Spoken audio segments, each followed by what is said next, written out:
Hello, আজকে আমি বানাবো একটা বাঙালির ফেভারিট খাবার। আশা করছি এটা সবাই ঘরে খেয়েছো আর সবারই প্রিয় খাবার।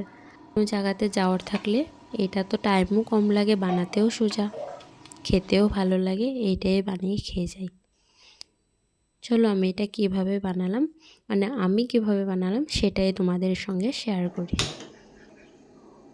এখানে আমি মসুর ডাল বানাচ্ছি।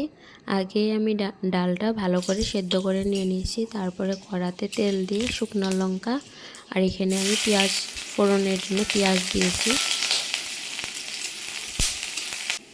পেঁয়াজটা লাল লাল করে ভেজে আমি এখানে সেদ্ধ করে রাখা ডালটা দিয়ে কাঁচা লঙ্কা, পরিমাণ মতো নুন, হলুদ আর অল্প জিরের গুঁড়ো দিয়ে ভালো করে ফুটিয়ে নিলেই ডালটা কিন্তু খাওয়ার জন্য রেডি। আরেক পাশে কিন্তু আমি আলু আর ডিমটা নুন দিয়ে সিদ্ধ বসিয়ে দিয়েছি। তারপর আবারও কড়াতে তেল দিয়ে শুকনো লঙ্কা ভেজে নিয়েছি। একটা শুকনো লঙ্কা আমি আলু মাখার জন্য উঠিয়ে রেখে দেব। তারপরে কড়াতে পেঁয়াজ আর কুচানো রসুন দিয়ে ভালো করে ভেজে এখানে আমি কেটে রাখা শাকটা দিয়ে নুন, হলুদ আর 2টা কাঁচা লঙ্কা চেড়ে এখানে আমি দিয়ে দিয়েছি। আর এখানে কিছু দেব না, শুধু এই মশলাটাই হয়ে যাবে। তারপর খাওয়ার জন্য আমি এখানে ভাতটা নিয়ে নেব। শাক আরেক দিকে আমি আলু আর ডিমটা সিদ্ধ করে রেখেছি, যে এটাতে আলু আর ডিমের খোসা ছাড়িয়ে ভালো করে পরিষ্কার করে নিয়ে নেব।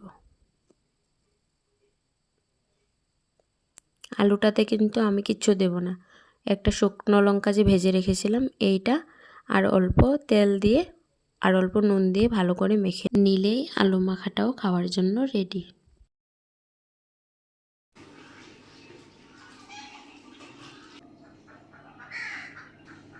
আমি কিন্তু আলু মাখাতে পেঁয়াজ দিইনি, তোমরা কিন্তু দিতেও পারো, নাও দিতে পারো, এমনিও খেতে ভালোই লাগে। আর ডালটা নিয়ে নিলাম আর একটা ডিম সেদ্ধ। একবার এইভাবে বানিয়ে খেয়ে দেখবে।